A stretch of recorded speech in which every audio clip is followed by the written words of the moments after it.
Ketenaran Sunan Gunung Jati membuat Kaisar Hongji dari dinasti Ming merasa terganggu. Sang kaisar lalu mengundang Sunan Gunung Jati ke istananya. Wah, kira-kira ada apa ya sahabat Erlangga? Kaisar meminta putrinya yang bernama Ong Tien agar berpura-pura hamil dengan meletakkan bokor kuningan di perutnya. Kemudian dia duduk berdampingan dengan saudarinya yang memang sedang hamil 3 bulan.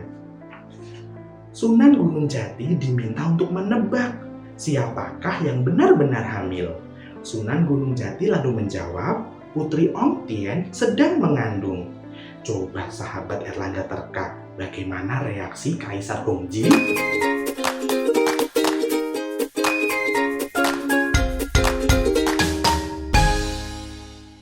Halo sahabat Erlangga, Assalamualaikum warahmatullahi wabarakatuh. Bertemu lagi dengan Kak Agus dari Banjarbaru.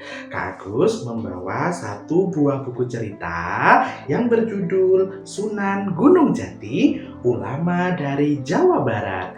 Buku ini ditulis oleh Umu Faris dan diilustrasikan oleh Studio 98, diterbitkan oleh Erlangga for Kids.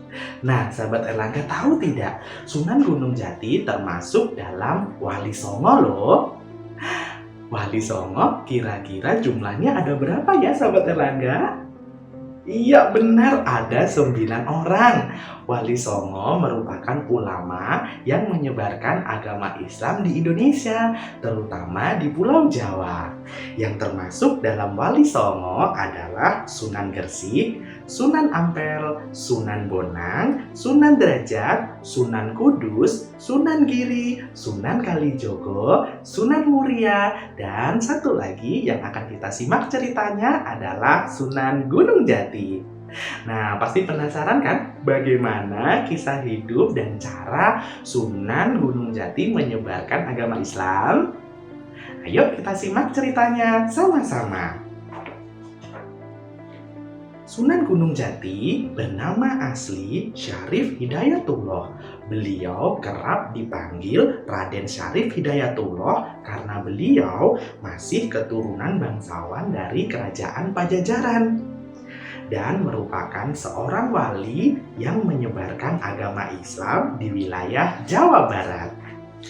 Ayah Sunan Gunung Jati bernama Syekh Maulana Jumadil Kubro As-Samarkandi, seorang ulama besar yang masih keturunan dari Nabi Muhammad SAW dari garis keturunan Husain bin Ali. Sejak kecil, Sunan Gunung Jati diajarkan disiplin ilmu Islam oleh sang ayah. Sejak kecil pula, Sunan Gunung Jati sudah memperlihatkan kepandaian agama, cerdas, berwawasan luas, dan memiliki akhlak yang baik. Saat remaja, Sunan Gunung Jati belajar agama sampai ke kota Mekah, Baghdad, Gujarat, dan Palestina. Wah, jauh sekali ya sahabat Erlangga. Beliau ke sana dengan menumpang kapal-kapal perdagangan yang mengangkut rempah-rempah. Sahabat Erlangga, Sunan Gunung Jati ini memiliki banyak sekali guru loh. Sepulang dari Mekah, beliau berguru kepada ayah dari Sunan Giri, belajar kepada Sunan Ampel, dan juga berguru pada Syekh Nurjati di pesantren Amparan Jati. Sunan Gunung Jati mulai berdakwah di daerah Caruban atau Cirebon. Di sana Sunan Gunung Jati menikah dengan putri dari penguasa negeri Caruban, sehingga kemudian Sunan Gunung Jati menjadi pewaris kekuasaan wilayah itu. Sunan Gunung Jati selanjutnya berdakwah ke Serang, Banten. Ternyata penduduk Serang sudah banyak yang masuk Islam karena pengaruh dari banyaknya saudagar dari Arab dan Gujarat yang singgah di tempat itu. Sehingga Sunan Gunung Jati diterima baik di sana. Selain berdakwah di wilayah Jawa Barat dan sekitarnya, Sunan Gunung Jati juga sering pergi ke Demak untuk bertemu dan bermusyawarah dengan para wali songo. Sahabat Erlangga masih ingat kan berapa jumlah wali songo? Iya benar, ada 9 orang. Sunan Gunung Jati juga pernah berlayar ke negeri Cina. Di sana beliau mempelajari ilmu pengobatan tradisional, sekaligus berdakwah dan memperkenalkan gerakan-gerakan sholat ketika mengobati pasiennya. Apakah sahabat Erlangga tahu? Gerakan fisik dari ibadah sholat sebenarnya merupakan gerakan ringan dari terapi pijat atau akupuntur. Apabila sholat didirikan dengan baik, benar, dan lengkap dengan amalan sunnah dan tumak ninahnya. Banyak orang yang sembuh setelah berobat kepada Sunan Gunung Jati, sehingga beliau menjadi terkenal di seluruh daratan Cina. Ketenaran Sunan Gunung Jati membuat Kaisar Hongji dari dinasti Ming merasa terganggu. Sang kaisar lalu mengundang Sunan Gunung Jati ke istananya. Wah, kira-kira ada apa ya sahabat Erlangga? Kaisar meminta putrinya yang bernama Ong Tien agar berpura-pura hamil dengan meletakkan bokor kuningan di perutnya. Kemudian dia duduk berdampingan dengan saudarinya yang memang sedang hamil 3 bulan. Sunan Gunung Jati diminta untuk menebak siapakah yang benar-benar hamil. Sunan Gunung Jati lalu menjawab, putri Ong Tien sedang mengandung. Coba sahabat Erlangga terka, bagaimana reaksi Kaisar Hongji? Iya, Kaisar Hongji tertawa dan mencemooh Sunan Gunung Jati. Dia merasa berhasil membuktikan bahwa Sunan Gunung Jati tidak sepandai kata orang-orang. Sehingga Sunan Gunung Jati diusir dari negeri Cina. Tetapi seiring berjalannya waktu, kebenaran pun terungkap. Ternyata memang benar Putri Ong Tien sedang mengandung. Putri Ong Tien lalu mencari dan kembali bertemu dengan Sunan Gunung Jati.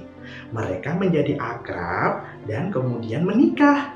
Pernikahan ini mempererat hubungan perdagangan antara Kesultanan Cirebon dengan negeri Cina. Namun sayang, Putri Ong Tien tidak berumur panjang. Barang-barang peninggalan Putri Ong Tien yang merupakan harta benda dari Cina masih ada dan tampak menghiasi corak masjid atau makam di area pemakaman Sunan Gunung Jati.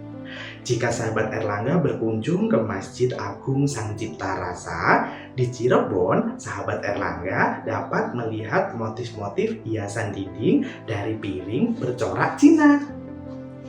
Masjid Agung Cipta Rasa dibangun atas prakarsa Nyi Ratu Pakungwati atau istri dari Sunan Gunung Jati. Pembangunan masjid ini melibatkan banyak sekali ahli dan juga para wali songo. Sunan Gunung Jati mendapat penghormatan untuk mendirikan Soko Tatal sebagai lambang pemersatu umat. Nah, sahabat Erlangga, ajaran dari Sunan Gunung Jati dikenal dengan 5 petatah petitih.